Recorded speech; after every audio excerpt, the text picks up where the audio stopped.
Hey guys, in this video I will show you how to use Cash App on TikTok Shop. Alright, let's begin.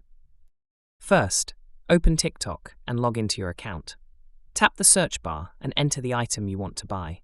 If your account has the shop feature enabled, you will see a TikTok Shop option. If not, it may be due to a glitch or regional unavailability.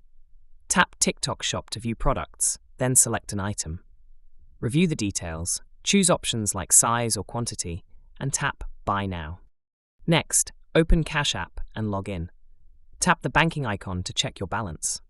Ensure you have enough funds or add money by linking your bank account. If you do not have a cash card, order one in Cash App and activate it before proceeding.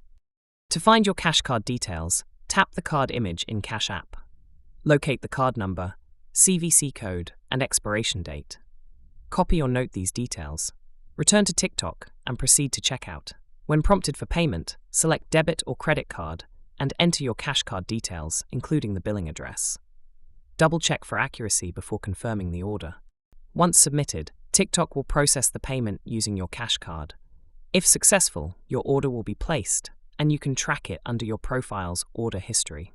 So that's basically how you can use Cash App on TikTok Shop. And that's it for this video. If you find this helpful, consider subscribing and giving this a big thumbs up. Thanks.